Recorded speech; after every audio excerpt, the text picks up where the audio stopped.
So Imam Muslim mentions with his sanad that Jundub radiallahu anhu said that I heard Nabi sallallahu alayhi wasallam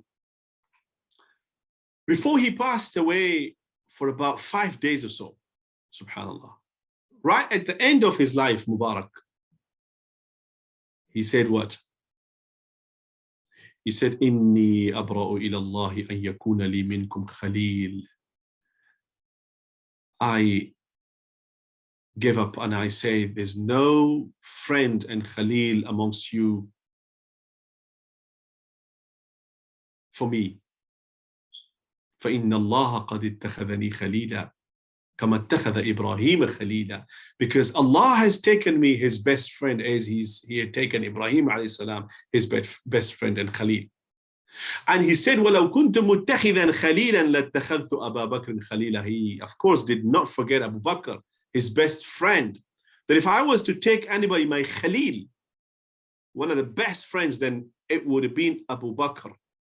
أَلَا ومن كان قبلكم وإن من كان قبلكم كانوا يتخذون قبور أنبيائهم وصالحيهم مساجدا. People before you used to take the graves in the shrines of their prophets as masajid, and they would worship them and do sajda to them. ألا فلا تتخذوا القبور مساجدا. Please do not make the places of qubur, the graveyards, as masajid that you prostrate to them. إني أنهاكم عن ذلك. I'm stopping you. So here in this hadith, he said that Allah has taken Ibrahim and me both Khalil. Allah made him rahmatul lil alameen, a mercy for the mankind, a mercy for the humans and jinns, a mercy for the believers, by honoring him in dunya and by delivering him in akhirah. And also he made him a mercy for the kuffar, for the disbelievers, by giving them time, by delaying the adhab from the kuffar with the blessing and barakah of Nabi sallallahu alayhi wa sallam. وَمَا أَرْسَلْنَاكَ إِلَّا رَحْمَةً لِلْعَالَمِينَ. Allahu Akbar kabira. His mercy for the alameen. How is he mercy for the kafirs? Because Allah, with the barakah of this Prophet sallallahu alayhi wa sallam, delays the punishment from those who disobey Allah. It's with the barakah of Nabi sallallahu alayhi wa sallam. Ibn Qayyim rahimahullah says that the better option and opinion in regards to Rahmatul lil Alameen is that it is the way it is until the day of judgment. So number one, that it is for everybody. Everybody and anyone who benefited from the message of Nabi sallallahu alayhi wasallam. Now, those who follow him, like ourselves, alhamdulillah, that we are lucky, and we should always say, alhamdulillah, so Allah increase our Iman with the Prophet sallallahu alaihi wasallam in himself. This is going to be in dunya and akhirah as well. As far as the kuffar are concerned, Ibn Qayyim rahimahullah says, they are the ones that were fought against, in dunya, and they will not be punished in dunya, but they will be punished in the akhirah. And if they were not killed by the Prophet ﷺ, they would have done more kufr and more shirk, and that would increase their adhab in the akhirah. So that is a mercy. Even that, when the Prophet ﷺ and his companions killed some of the disbelievers who attacked the Medina, who plotted against them, who persecuted them, and so on and so forth, that Ibn Qayyim rahimahullah says is a mercy, because if they would have not killed him, they will have had, say for the sake of example, longer lives, and that would bring them more wrath and punishment and adhab from Allah subhanahu wa ta'ala. So when they died earlier, they were not going to be Muslim anyway. That was better for them. And those who were the dhimmiyin, those who lived under his shade, non-Muslims, it was better for them that they lived peaceful.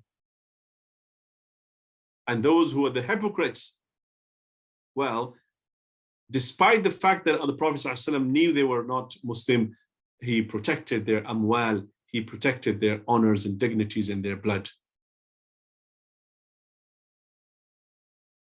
And those people who are away from him, the kuffar, like we see in the world today, then Ibn Qayyim rahimahullah says that Allah did not punish them, okay, because of the barakah of Nabi sallallahu alaihi wasallam in dunya until they will believe before they die, or if they die, they will be punished in the akhirah. But they are not punished in dunya as Allah used to do in the previous nations because of the blessing of Nabi sallallahu alayhi wasallam. So for everybody, it is mercy, but those who accept really benefit from this mercy. And there is a hadith in Muslim, Sahih Muslim, who says that from Abu Hurairah radiallahu ta'ala anhu, that Rasulullah sallallahu alayhi wasallam was asked to pray against mushrikeen, to curse the mushrikeen. Nabi sallallahu alayhi wasallam said, Inni lam ub'ath la'ana. I have not been sent as a person to curse other people. Innama bu'ithtu rahmatan. I've been sent as a mercy. And Allah has honored him by unique things that Allah has granted him, sallallahu alayhi wasallam, that he's never granted the prophets before. For example, he gave the booties of war halal. This was not halal in the previous nations. He's been given a special condition where the enemy are terrorized and they are at awe when the Prophet ﷺ is marching towards them. Now, before the Prophet ﷺ reaches there, there is still a month worth distance, but they are terrorizing. This is a miracle that Allah has granted the Prophet ﷺ, unique miracle that no one was granted. That's what the Prophet ﷺ says. I've been given 5 things that none of the prophets were given before. Number 1 was نُصِرْتُ بِالرُّعْبِ مَسِيرَةَ شَهْرٍ. While I still have a distance of 1 month travel to the enemy, they start shivering from fear. وَجُعِلَتْ لِي الْأَرْضُ مَسْجِدًا وَطَهُورًا. The whole earth has been made masjid for me, the place of sajda and the place of purification. You can do tayammum on it.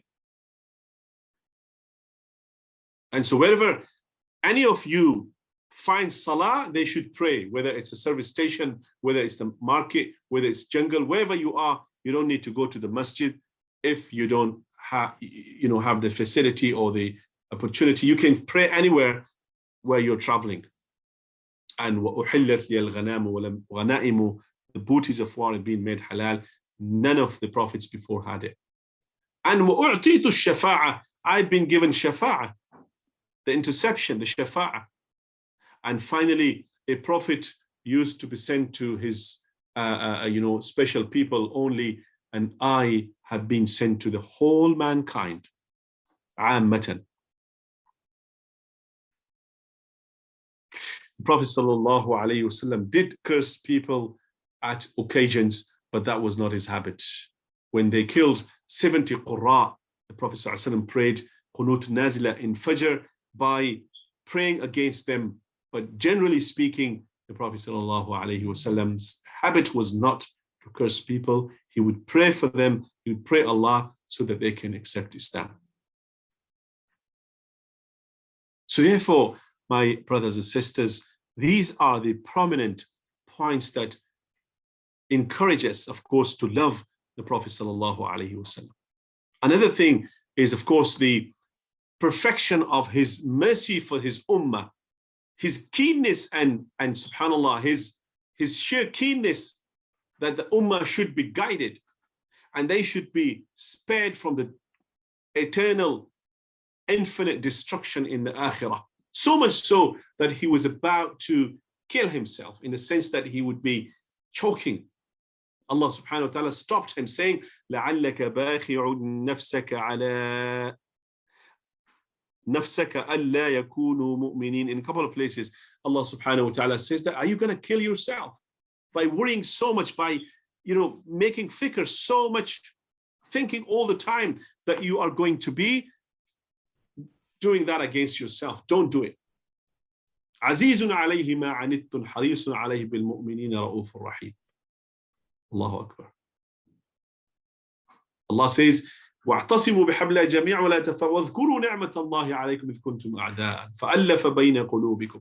You were enemies, but because of the deen and Islam, you became brothers and sisters. فَأَصْبَحْتُمْ بِنِعْمَتِهِ إِخْوَانًا وَكُنْتُمْ عَلَى شَفَا حُفْرَةٍ مِّنَ النَّارِ. And you were at the brink of at the edge of the trench of the fire, Jahannam. فَأَنْقَذَكُمْ مِنْهَا. He saved you, subhanallah, he spared you from there.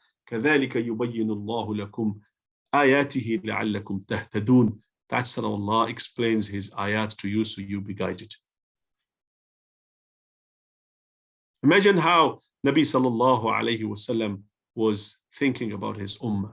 Isn't that sufficient for us to think about and ponder and love him?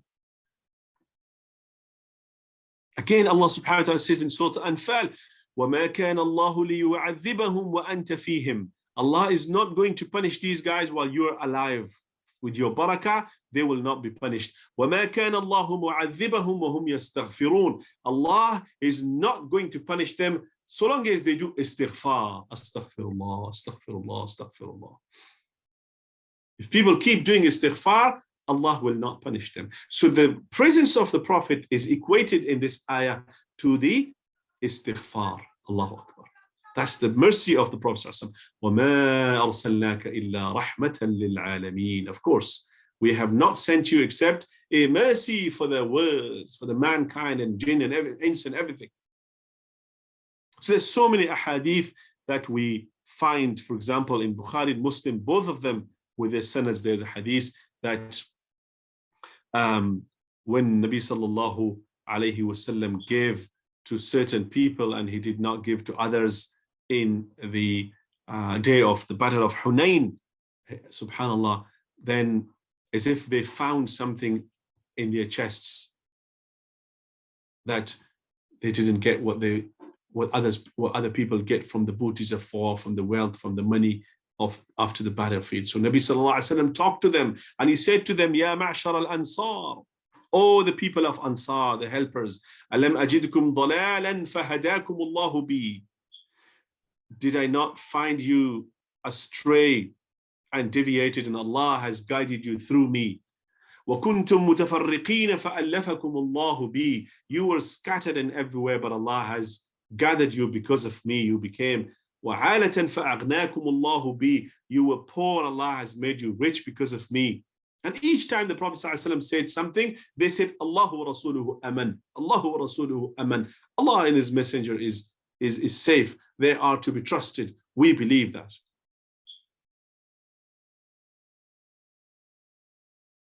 And it said that, are you not happy that everybody will take goat and camel and sheep, and you will take Nabi sallallahu alayhi wasallam to your houses?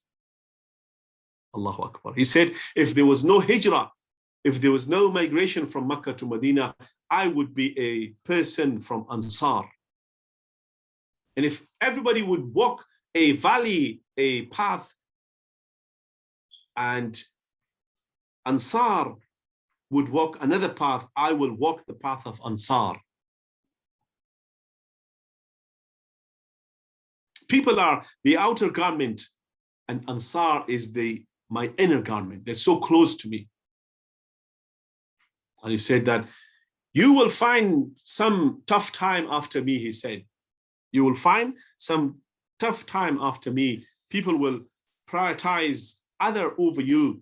Be patient, be patient, be patient until you meet me, subhanallah, at the Hawd al-Kawthar. Until you meet me at the pond of Kawthar, I will be waiting for you guys on the day of judgment. Allahu Akbar. Wa sallallahu ala Sayyidina Muhammad.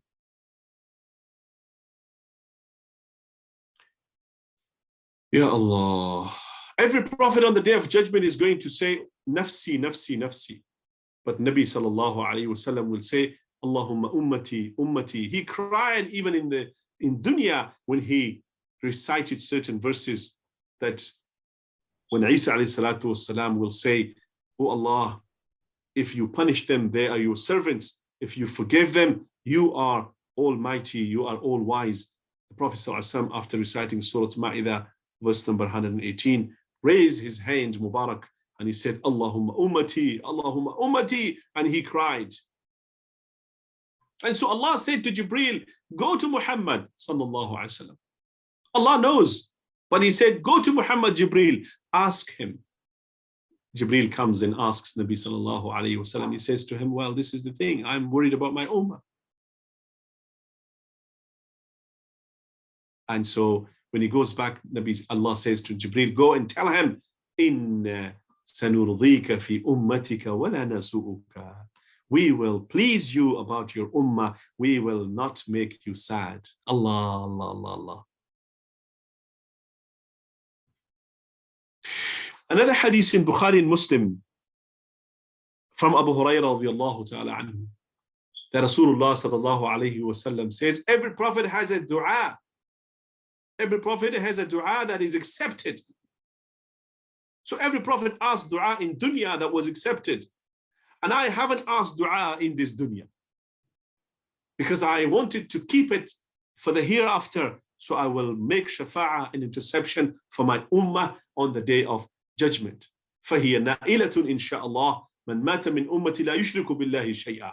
It will get every single person who dies on La ilaha illallah, no matter what they do, when they die without shirk, without associating partner with Allah, it will get him that shafa'ah. May Allah get us that shafa'ah. May Allah make us amongst the people who will get the shafa'ah of our beloved sallallahu alaihi wasallam. That's why we need to ask Allah for husnul khatimah. May Allah make us die on this Iman. This is His mercy. This is His shafaqah. This is His mahabba. This is His love for His ummah. Does He not deserve to be loved? This is how the hearts of the believers are completely inclined to this beautiful man, sallallahu alayhi wasallam. Because our prosperity, happiness, our successfulness, our sa'adah, our blessings, everything is dependent on that Muhammad sallallahu alayhi wasallam, and to follow his manhaj, and to follow his path, and to follow his, suluk and methodology. من عمل صالحا من ذكر أو أنثى وهو مؤمن فلنحيينه حياة طيبة ولنجزينهم أجرهم بأحسن ما كانوا يعملون. Whoever does that will get the best reward in the akhirah, says Allah subhanahu wa ta'ala.